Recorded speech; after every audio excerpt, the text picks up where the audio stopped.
आइए।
सर, जानना चाहूँगा दिलीप साहब जैसी शख्सियत का खोना कितना बड़ा नुकसान है इंडस्ट्री के लिए, पूरे भारत के लिए, और क्या कहना चाहेंगे, कितना दुखी महसूस कर रहे हैं आप इस समय जब? मैं समझता हूँ इससे बड़ा लॉस इंडस्ट्री का नहीं हो सकता।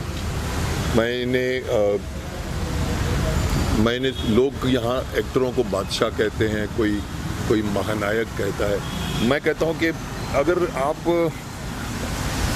कोई भी तमगा देना चाहो, कोई भी अवार्ड देना चाहो, जिसके हकदार सिर्फ यूसुफ भाई हैं, जिन्होंने ज्वार भाटा से लेके आज तक जितनी भी फिल्में की, ये चुन के फिल्में की।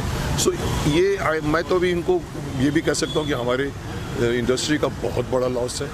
ये इन्होंने परफॉर्मेंस का नाम दिया है, एक्टर्स को एक्टिंग सिखाई है, ये इंस्टीट्यूट ऑफ एक्टिंग है पूरी। कहीं ना कहीं कोई ना कोई एक्टर किसी न किसी तरह से इनसे सीखा है।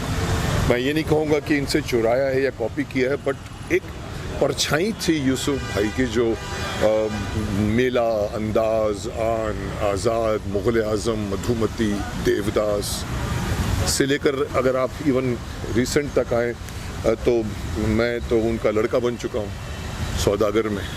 वहाँ पर भी मैंने बहुत करीब से उनको देखा है और मुझे लगा है कि सिर्फ एक्टर नहीं थे, वो एक कंप्लीट शख्सियत थे।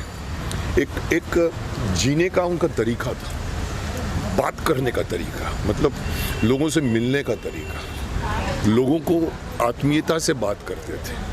मतलब मैं उनके साथ कुल्लू मनाली में भी शूट किया और मैंने देखा है कि उनको नज़दीक से कि बातें करने का बहुत शौक़, खाने का बहुत शौक़। सो एक कंप्लीट जिन्होंने फिल्म इंडस्ट्री को, जैसे 3 लोग थे, एक राजदेव साहब और दिलीप कुमार, ये त्रिमूर्ति होती थी, उसमें से 2 तो चले गए, अब ये लास्ट मूर्ति बची थी।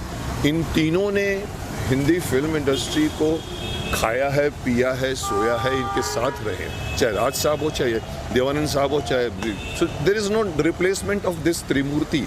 लोग आज के लोग कहते हैं मेहनत, मैं कहता हूँ मेहनत सीखो इनसे, कि एक एक नहीं छोड़ते, एक उनकी मैंने सौदागर में मैंने रात भर देखी है, फ़ोन पे कहते थे सुभाष जी को, अमा तूने वो ए लिखा है, तू मैं नू ए कर रही हाँ 2:30 बजे रात को, और मैं ए करा, बोला बस सो जाइए ना, मैं कल आपसे कर लूँगा। सर कौन करता है आज का एक्टर? तो I don't know, I played his son and I already admired his performances. मतलब मुझे आज तक कभी नहीं लगा कि उनकी कोई भी फिल्म यूं ही बनी थी, क्योंकि 1 साल में 1 फिल्म। और जिस तरह सायरा बानो जी ने साथ दिया, उनके इतने अंत तक साथ दिया, वही बहुत बड़ी बात है। सायरा जी को तो मैं तो अभी मैंने अभी एक वीडियो डाली है, उनको तो मैंने सावित्री का दर्जा दे दिया है, जो सत्यवान के लिए यमराज से भिड़ गई थी। मैंने कहा आज कौन सा कपल है, सायरा जी ने एंड तक उन्हें नहीं जाने दिया, बार बार हॉस्पिटल गए, कहा अस्पताल गए हैं, मैं वेट करता था, मतलब बड़ा ठीक है, वापस आ गए। मुझे लगा 100 टच कर जाएंगे। और जो सायरा जी ने उनका साथ दिया है, कंधे पर खड़े होकर, जो उनके वीडियोस देखने को मिले हैं, जब लोग मिलने आते हैं और वो इतने प्यार से कहती है, देखो देखो आपका बर्थडे है, कान में बोलती हैं, सिर को चूमती हैं जैसे एक माँ चूमती है। आई मीन ऐसा कपल, ऐसी त्याग, अपना करियर, पूरा करियर छोड़कर उन्होंने यूसुफ साहब से जब शादी की तो पूरा जीवन समर्पित किया। I mean hats off to Saira ji also. मैं तो सोचता हूँ आज की इंडस्ट्री वाले जहाँ पर शादी से ज़्यादा तलाक होते हैं।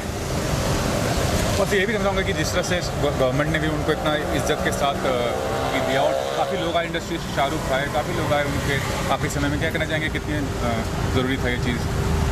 हाँ, मैं तो कहता हूँ जैसे मैंने थोड़ी देर पहले कहा, मैंने कहा सारे अवार्ड्स उनको दे देने चाहिए, क्योंकि उनके जो उनका जो इन फिल्म इंडस्ट्री को योगदान है वो किसी के लायक नहीं है। तो ये जितने भी एक्टर्स हैं, बड़े बड़े एक्टर्स हैं, दे शुड।